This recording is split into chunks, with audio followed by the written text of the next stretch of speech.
રાજકોટમાં હવે નકલી ડીવાયએસપી ઝડપાયો। રેન્જ આઈજીની ટીમે સાયલાથી નકલી ડીવાયએસપીની ધરપકડ કરી। સુરેન્દ્રનગરના સાયલાના સોહિલ ખાન પઠાણ નામના વ્યક્તિની ધરપકડ કરાઈ।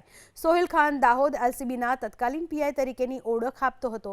સોહિલ ખાન હાલ એટીએસમાં ડીવાયએસપી હોવાનું કહી રોફ જમાવતો હતો। ડીવાયએસપીની ઓળખ આપીને લોકો સાથે છેતરપિંડી આચરતો હતો।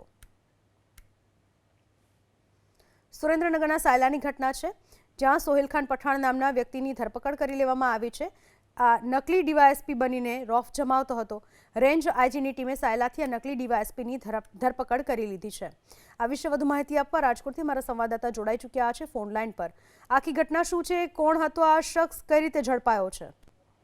ચોક્કસ પોલીસને એક મોટી સફળતા કહી શકાય। રાજકોટ જે રૂરલ પોલીસ છે તેમના દ્વારા જે રેન્જ પોલીસ છે તેમના દ્વારા આરોપીની ધરપકડ કરવામાં આવી છે। સુરેન્દ્રનગર જિલ્લાના સાયલા પોલીસ સ્ટેશન વિસ્તારમાંથી આરોપી સાહિલ ખાન પઠાણ નામનો આરોપી છે તેને ઝડપી પાડવામાં આવ્યો છે।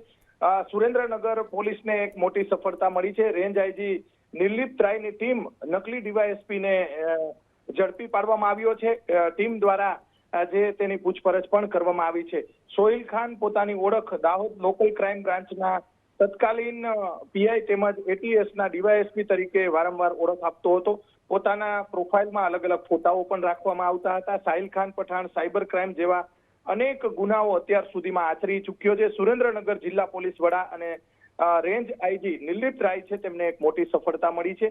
સમગ્ર મામલાને લઈને જે આરોપી છે તેને પૂછપરછ હાથ ધરવામાં આવી છે। અત્યાર સુધીની અંદર કેટલા ગુનાઓ આચરવામાં આવ્યા હતા, સાયબર ફ્રોડ ને લઈને પણ કેટલા અલગ અલગ ગુનાઓ આચરી ચૂક્યો છે તે બાબતે રાજકોટ રેન્જ પોલીસને એક મોટી સફળતા મળી છે અને આરોપીની ધરપકડ કરી અને કાયદેસરની કાર્યવાહી હાથ ધરવામાં આવી છે। જી, આભાર આપનો તમામ માહિતી બદલ।